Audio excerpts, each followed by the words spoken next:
Chatty Chappies are the recent friends Andy and Brian who are discovering similar interests, and just like chatting about all kinds of things from music to vehicles, spirituality to writing, but seldom football. If you want to be added to their future communications, there will be a notice at the end of this broadcast. Chatty Chappies.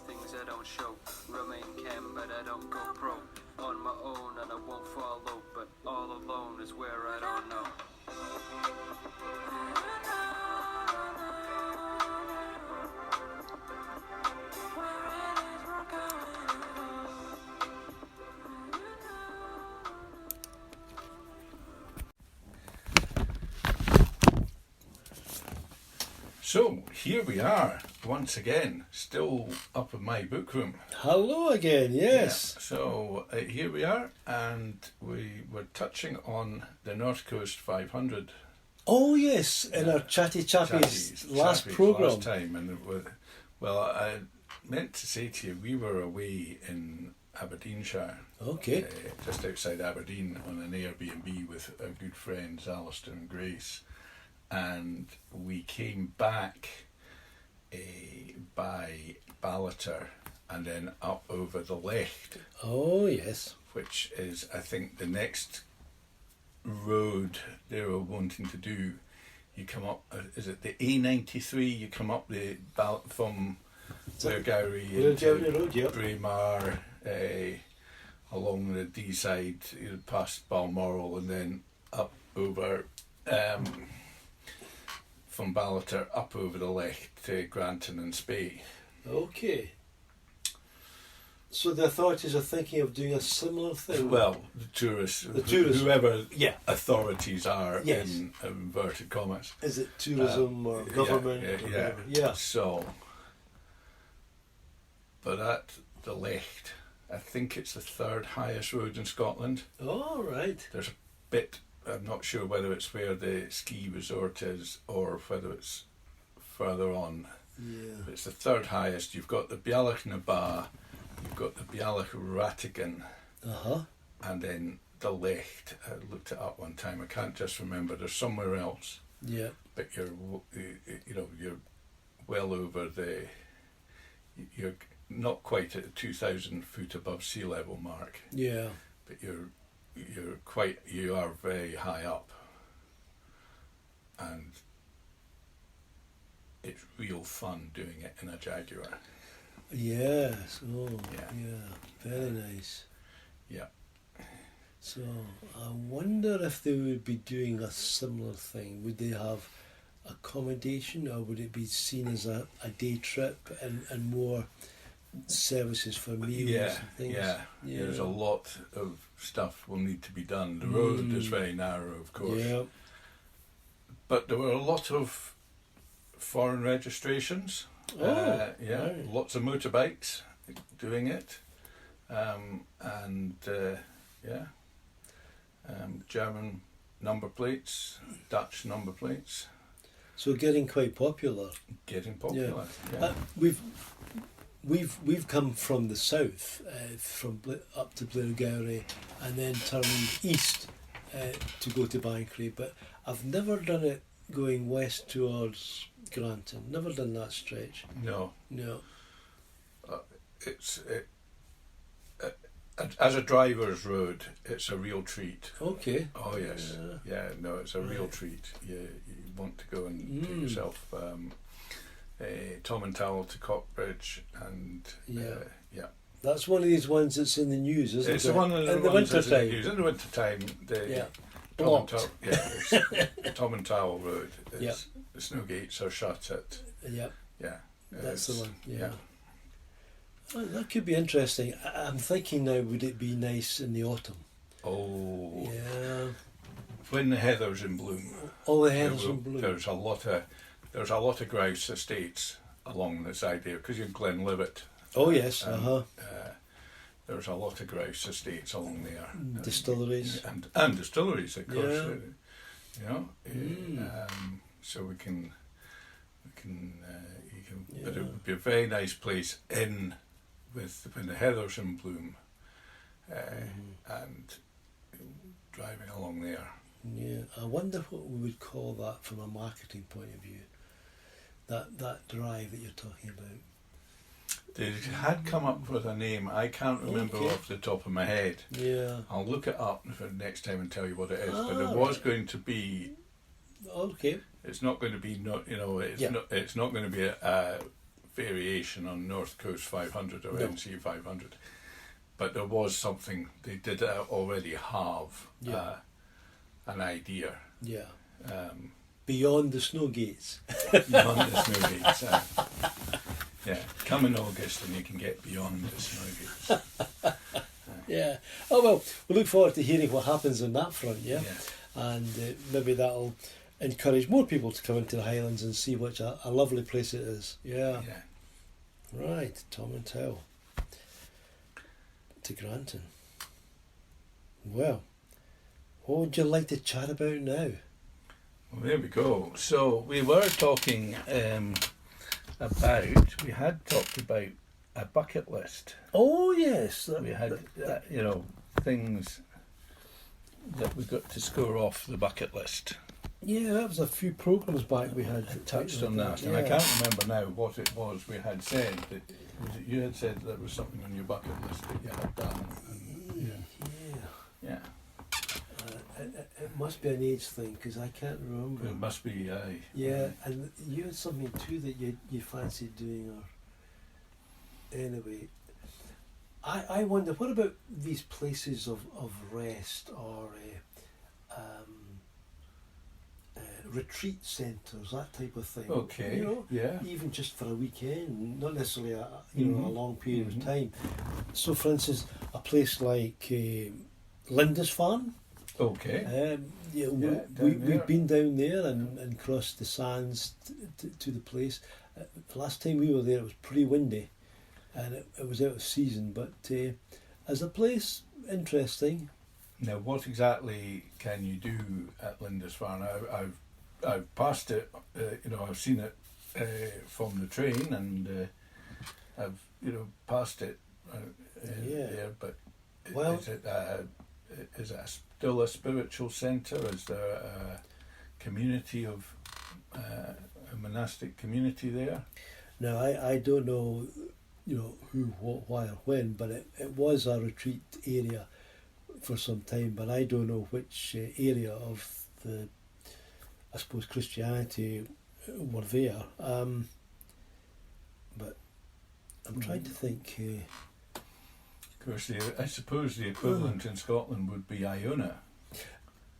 More than likely, yes, because Christianity came from Ireland to Iona, didn't it? And then it came to Scotland from there. And I think there is a tie-up centuries ago, between Iona and Lindisfarne. Because Columba came here to Inverness. Did he? He brought, Columba is credited with bringing Christianity to the Highlands. He came up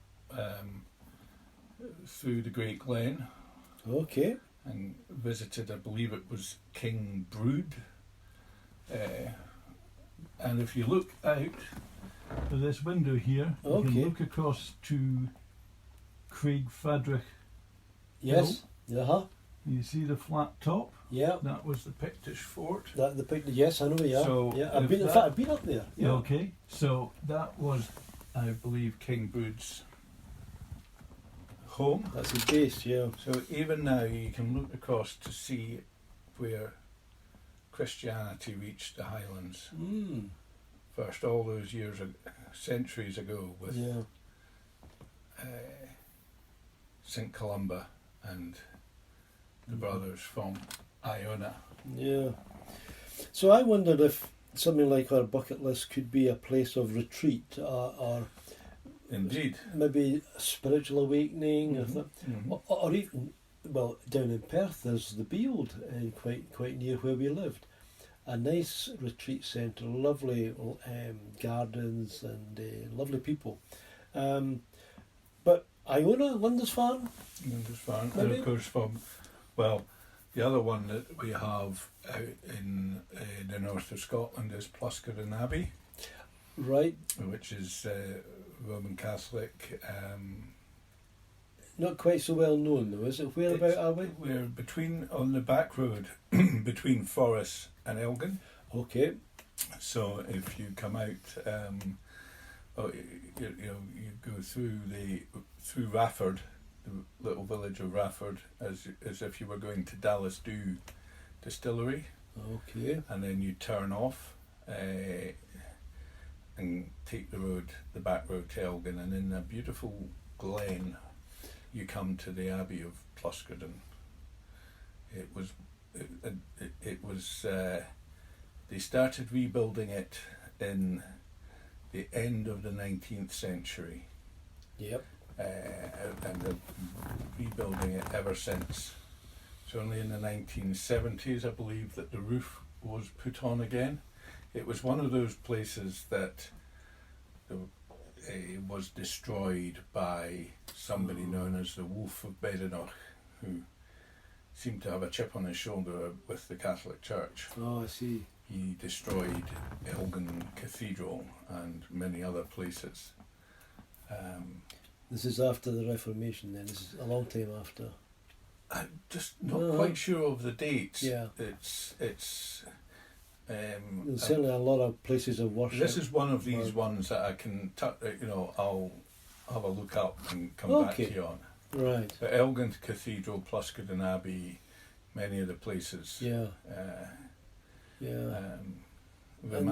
Elgin Cathedral, romantically known as the Lantern of the North. Oh, right. Yeah. But Yeah. These are places that perhaps people are not aware of, or they're not on the radar. In fact, there was a large place in Tate, I think, at one point, and I think it's now a home. But yep, so very interesting. Yeah.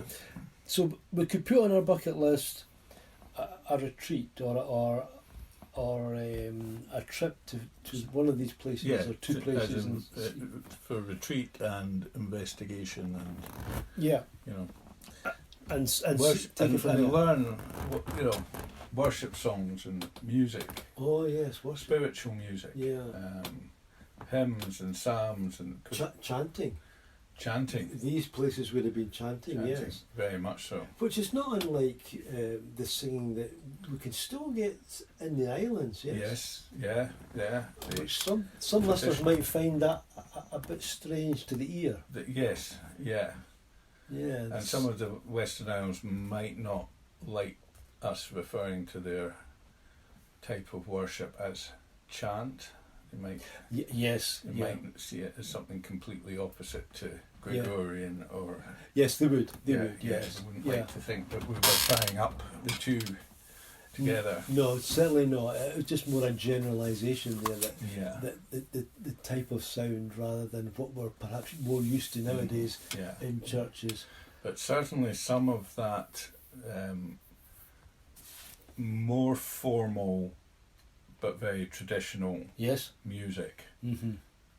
It's sung in a large building, whether it be a large traditional stone-built church or a cathedral, where the voices soar. It can be very, very moving and emotional to listen to. Yes, very, very. We've lived near a cathedral in the past, and the opportunity, which we didn't take very often, to hear music that's been written hundreds and hundreds of years ago, and as you say, the voices and the no electronic sound effects, but echoes and the bouncing of the sound waves against the stonework, lovely and quite peaceful in terms of its music. Yeah. Do you think people who built these places understood acoustics? Did acoustics come just by chance?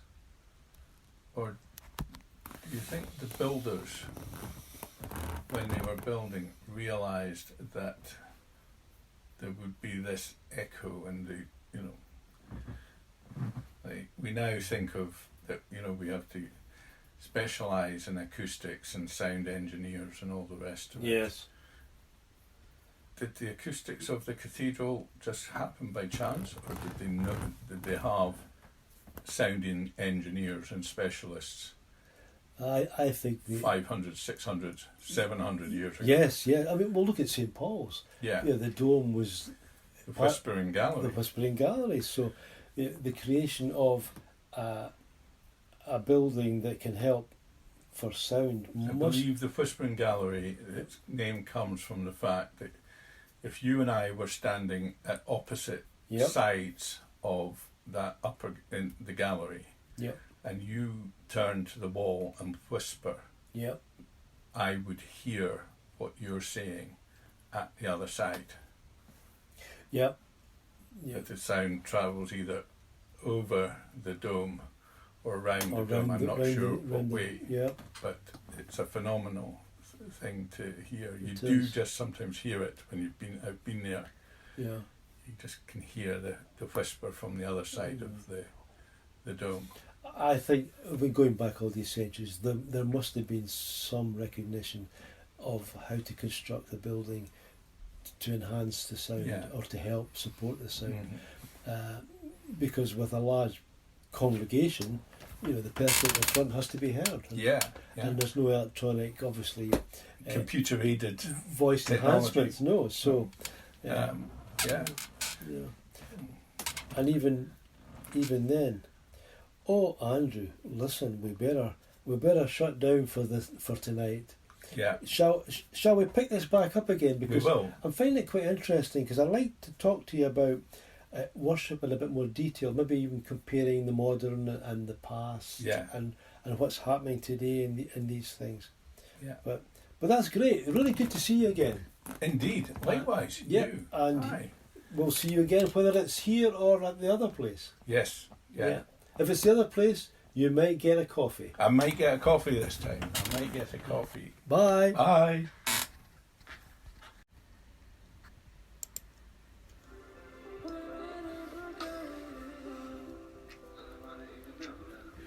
You were listening to Brian and Andy of Chatty Chappies. It's now easier for people to find our page Chatty Chappies in Facebook search. Come and join them again soon. If you want to know when to hear them next, send a private message with your email details to the Facebook page Chatty Chappies for further instructions. The song Uncertainty by Broxton Knox is available on Spotify.